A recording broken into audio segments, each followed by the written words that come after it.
I never imagined that a simple trip to the corner market would turn into a showdown so explosive that sirens would scream down my street, even before justice had a chance to catch up.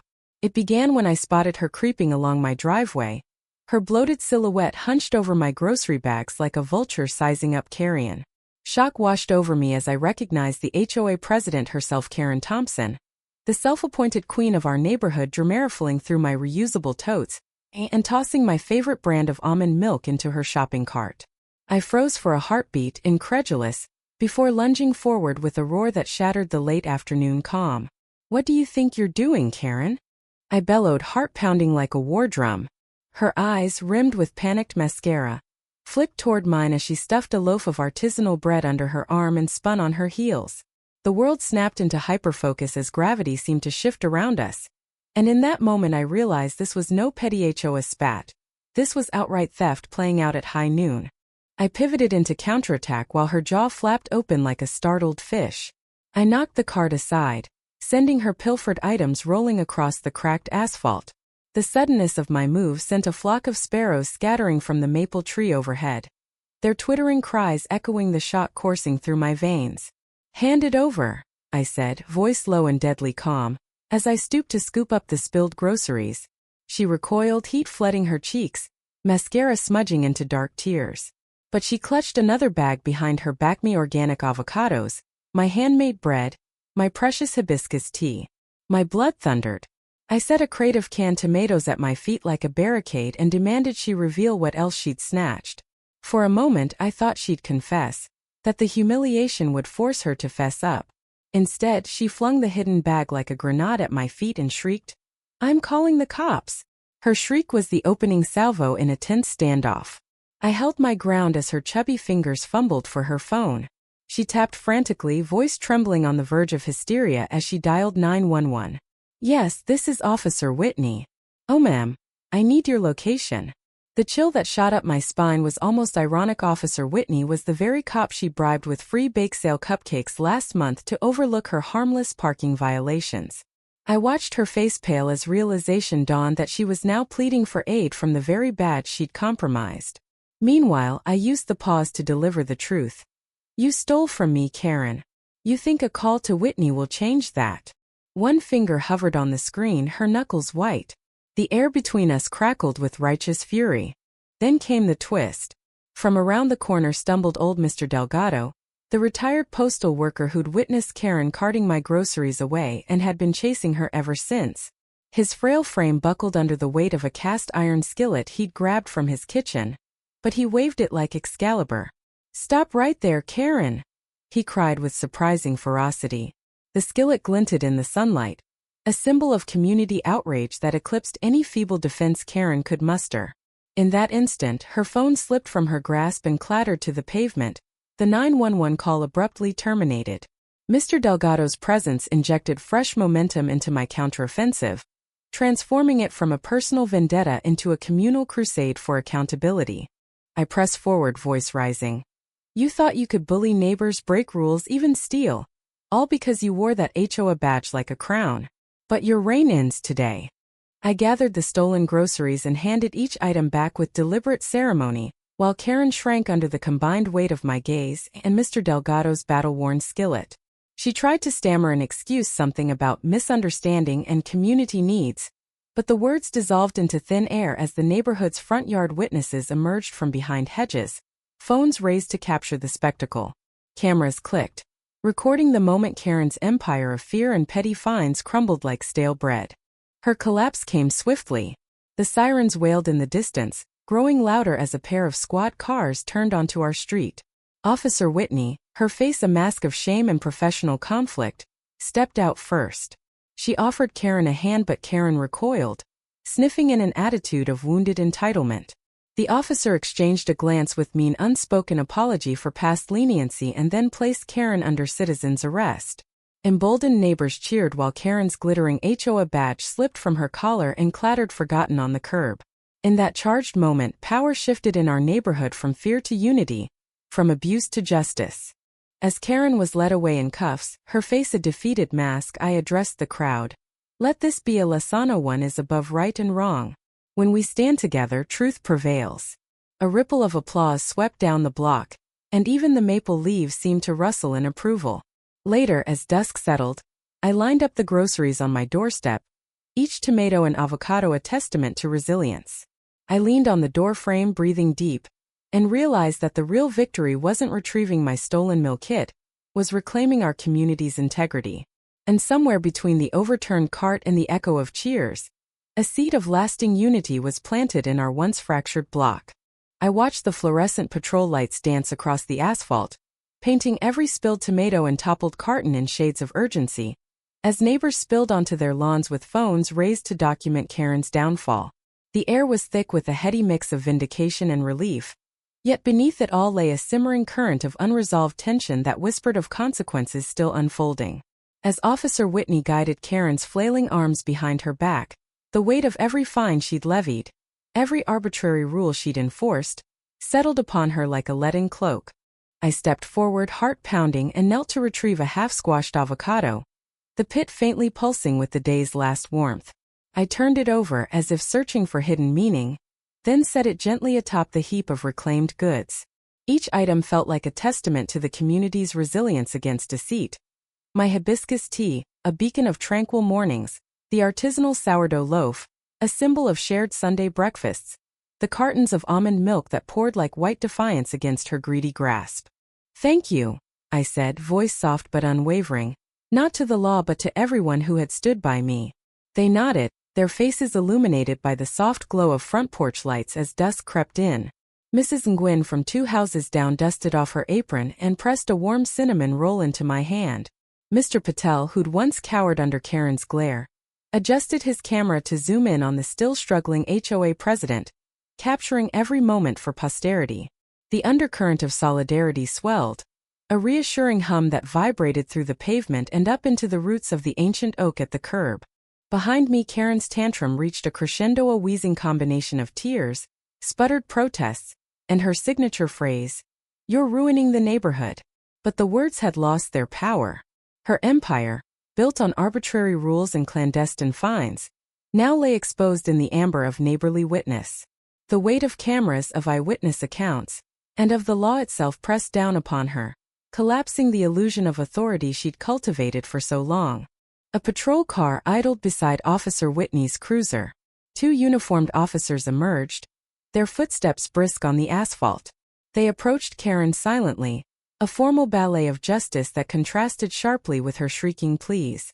One clipped a pair of handcuffs to her belt with a definitive click, while the other leaned in close enough to brush loose strands of her unruly hair from her tear-stained cheeks. Their professional calm formed a stark counterpoint to the chaos she'd orchestrated. At that moment, a sudden cry rang out. "Wait!" It was Mr. Delgado, his voice wavering but firm. He cradled the skillet like a war relic, kneading his grip into the iron handle. She didn't just steal groceries, she broke community trust. His words carried the weight of decades spent delivering mail, bridging gaps between strangers. Neighbors turned to witness him step forward, eyes blazing with gratitude and righteous anger. As he placed the skillet at Karen's feet, it became a symbol of collective judgment, a humble kitchen tool transformed into a monument of resistance. Officer Whitney knelt to examine the scene, nodding as she surveyed the overturned cart, the strewn goods, and the wooden sign scrawled with "Caught in the act." "We'll need statements from witnesses," she said quietly, voice carrying over the stirring hush. But her actions speak louder than any testimony. She clipped the sign to her notebook, a small but poignant victory. Against the backdrop of neighbors' solemn faces, the sign became evidence that this confrontation was never just about groceries, it was about upholding integrity in the face of intimidation. As twilight deepened, the crowd began to disperse, leaving behind a carpet of aluminum can tops and discarded plastic bags that glittered under the street lamps. I gathered my groceries into fresh bags provided by Mrs. Nguyen, of course, and carried them to my front porch, each step a reaffirmation of my right to peace and security in my own home. I paused at the threshold and looked back at the scene, the handcuffed Karen ascending the steps of the cruiser, the metallic click of the door echoing like a judge's gavel. My chest swelled with a fierce pride, tempered by a profound sadness at how far our community had fallen under her reign. That night, I sat in the glow of my kitchen island's pendant light, unpacking each item carefully. My hibiscus tea steamed in my hand, its tangy scent a reminder of mornings reclaimed.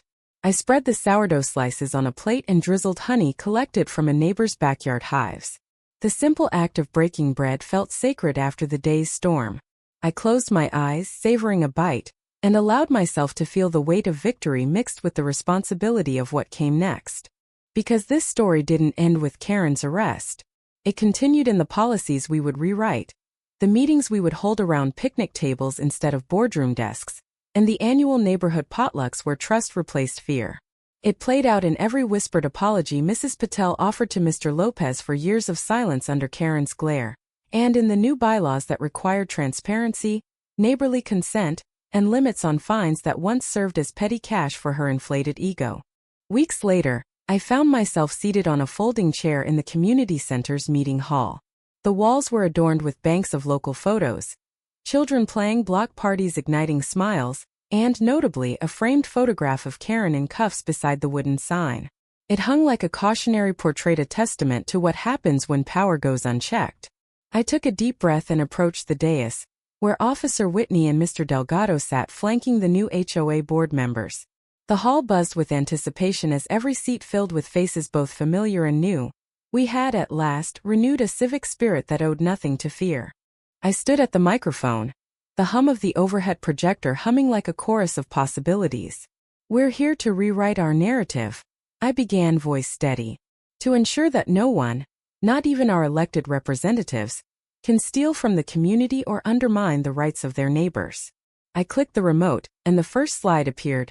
Bylaw Amendment 1. Theft and Misconduct Clause Immediate Removal.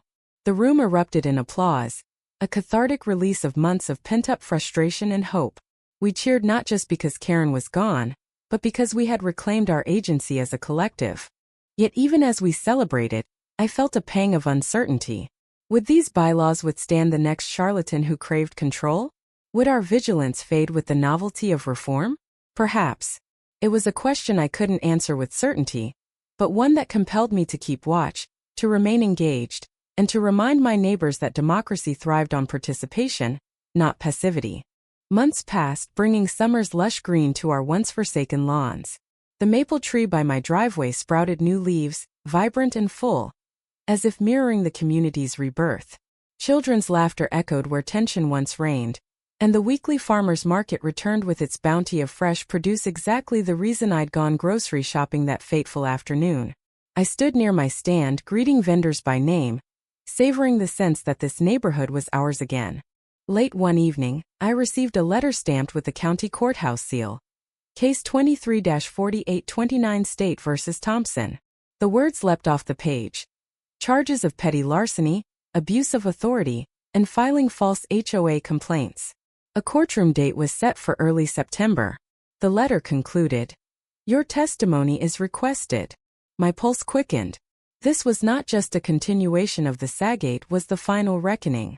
On the morning of the hearing, I donned my navy blazer and stood on the courthouse steps, the crisp air heavy with anticipation. Reporters with microphones gathered, eager to chronicle the downfall of a neighborhood tyrant. But I focused on the journey, from that first stolen loaf of bread to this moment of legal accountability. Inside, I took the stand, recounting events with precision and calm, each word fortified by witness statements, photographs, and that wooden sign that had, against all odds, held its message of truth under the glare of security lights. Karen sat at the defendant's table, her once proud posture reduced to a slumped canvas of regret. Her lawyer prodded at minor details, but the weight of evidence was unshakable. When the judgy and unflappable woman with keen eyes delivered her verdict, the courtroom held its breath. "Guilty on all counts," she pronounced, voice resonant. Karen's face crumpled, and the gavel's final strike reverberated like a hammer sealing a tomb. A cheer rose from the gallery neighbors who'd driven here in solidarity, braving early traffic to witness justice. I felt tears sting my eyes, not from elation but from the profound realization that the simple act of standing up for what's right had rippled far beyond groceries and fines. It had reshaped our shared destiny. As I stepped out into the late afternoon sun, reporters clamored for quotes, but I held a single cardboard sign, the same one that had stood in my driveway now framed in glistening patina. I read the words aloud, voice steady. Caught in the act. It was no longer an accusation but a testament. That truth, once uncovered, demanded reckoning. In the months that followed, I returned to my corner market, greeted by familiar faces. Each purchase felt layered with gratitude for almond milk, for sourdough, for the community we'd reclaimed. Every bag carried the weight of a lesson. That vigilance, courage, and unity could topple even the most imposing of bullies. And so I pass this story to you, the reader, one final time. Justice isn't guaranteed by badges or bylaws, Alanites woven by the hands of those who refuse to stand down. Now tell me, did we go far enough, or is vigilance a lesson we must relearn each day?